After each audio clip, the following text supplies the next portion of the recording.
Mapayapang buhay kapwa Pilipino.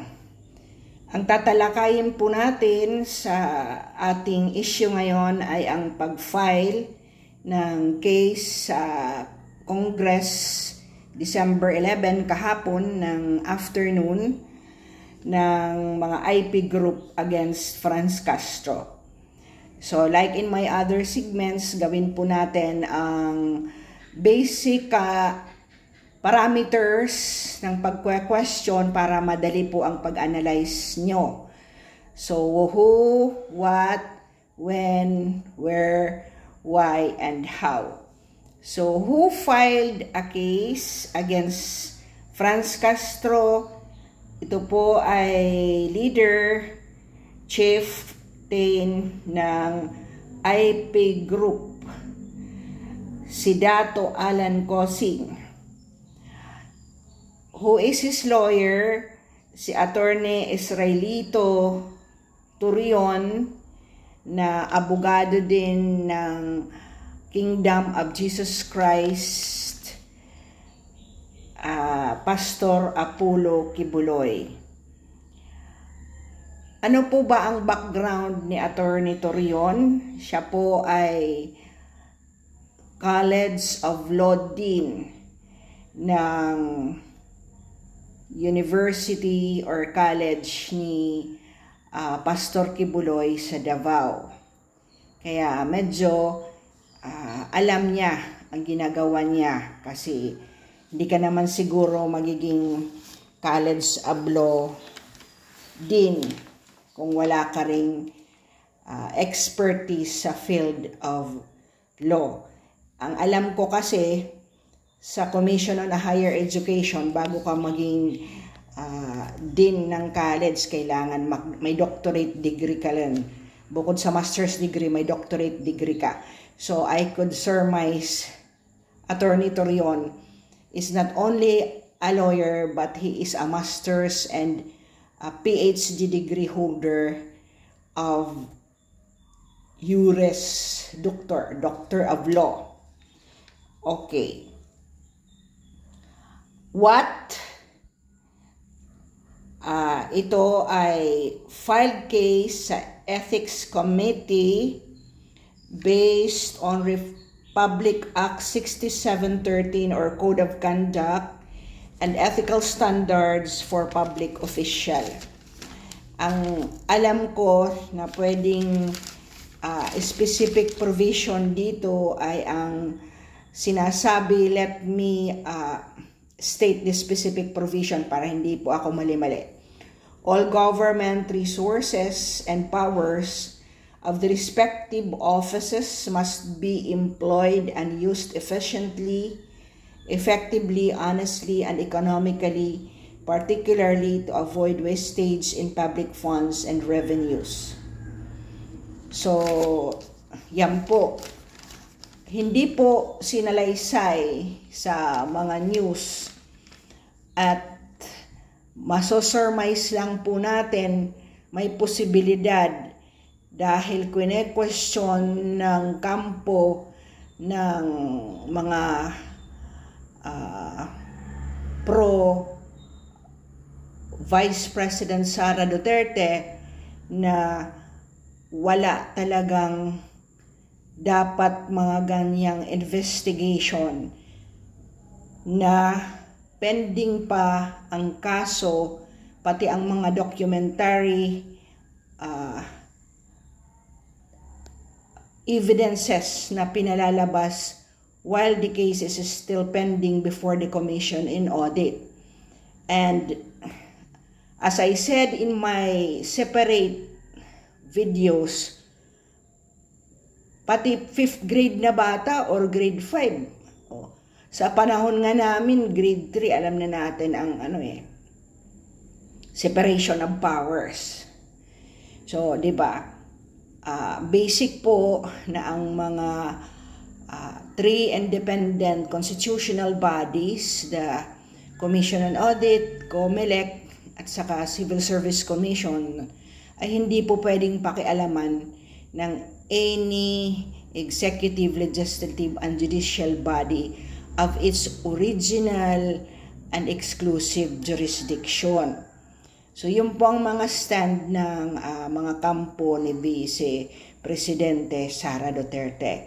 So I could only think na maybe ito yung sinasabi na waste of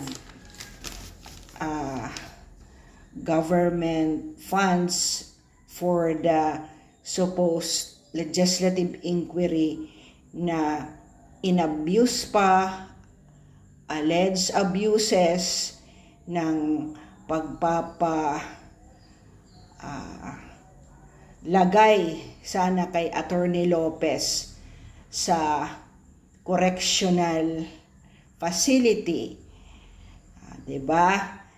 So, yan. Maybe yan ang mga abuse of powers and jurisdiction na maybe inalleged specifically sa complaint ni Dato Alan Cosing. Kailan po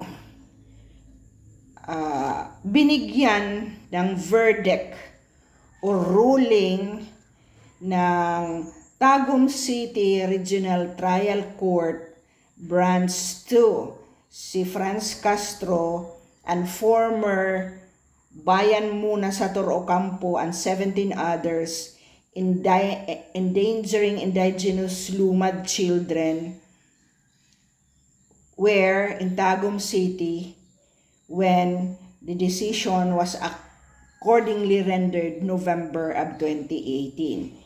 So, kumbaga, wala pa sa picture si BP Sara na magiging Vice Presidente.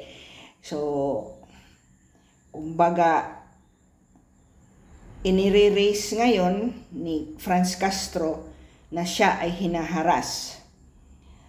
So, ano po ba ang verdict sa kanya? Siya ay binigyan ng decision by the Regional Trial Court to be imprisoned or carried 4 to 6 years of jail time against Castro and Sator Ocampo and 17 others in November 2018 sa talaing ng mga indigenous people. Ngayon, ang dinidecry ni Franz Castro, siya ay hinaharas kasi daw ang kaniyang kaso na to ay wala pang final and executory ruling because it is still within an appellate court. Yan ang sinasabi ko. Pag kayo, wala pang finality ang decision ng Commission on Audit sa lower office, wala pang decision ng Commission and Bank na talagang may korupsyon si BP Sara, wala pang appeal before any court na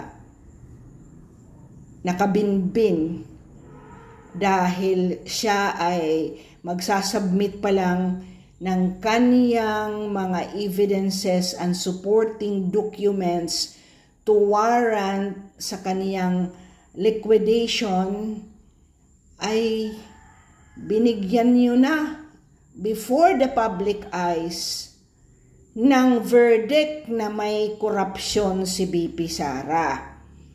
At ngayon, binabastos-bastos nyo ang BP Sara sa mga charges or allegations na wala pa. Pero ikaw, may kaso na sa Regional Trial Court na rinuling na dapat kang makulong. Ngayon, nagcry out ka na may sub judice or under the law. Ito nga ang sinasabi ko sa mga previous segments ko. Balikan nyo po kahit sa August ko na aking panayam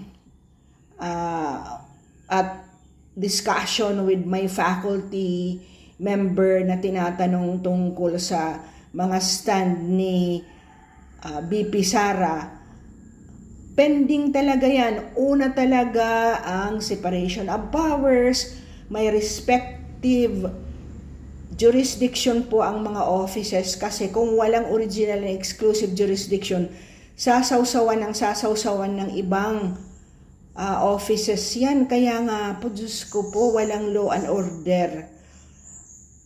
Sunod, sa separation of power, meron pong sub judice.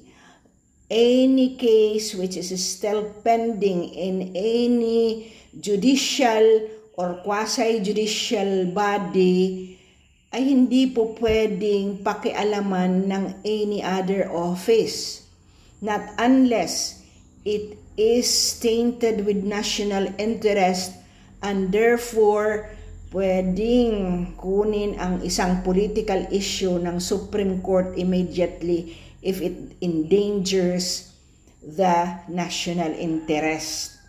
Kaya po, yun ang sinasabi ni BP Sara, filean nyo na lang ako ng case para wala nang ganitong persecution before the public. Ito namang mga media, nako, kung ano-anong mga pro at anti din, sige ang comment na wala naman din sa lugar. Now, the lower court carried 4 to 6 years of jail time against Castro. So, dinidecry mo na wala ka pang finality ng decision. Pero kung makapagsabi ka, even now, Franz Castro, na dinideflect lang ni BP ang kaniyang mga corruption. So, yan. Bakit ka nagaganyan? Ikaw na may verdict na may violation ka ng criminal law. Ayan. Kaya yung libro ko na inilagay ngayon merong kang violation sa Regional Trial Court findings and rulings. Sinasabi mo hindi pa final. Pero kapag magsalita ka against sa Office of the Vice President, convicted na kriminal at may corruption si Sara Duterte. With that in mind, mga kapatid, patuloy tayong mag-pray. It's Christmas time, although may mga Muslim tayo na hindi nag-observe ng Christian faith, and also there are Christian congregations which also do not follow the Catholic rites of Christmas. Let us pray for the peace of the Philippine political arena, kasi mag 2020-25 na po, ang inflation natin ay pataas ng pataas because of the unrest in the socio-political landscape ng Pilipinas. With this, may the force of the universe be upon you, and I'm really grateful for each one of you.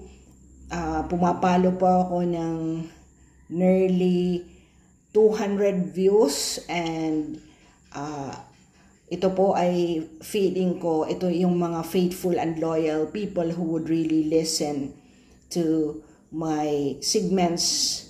And again, babalik po ako sa secrets on how to be rich pag meron po akong time, medyo na bibinbin lang po ng konti. Thank you and amen to all of us.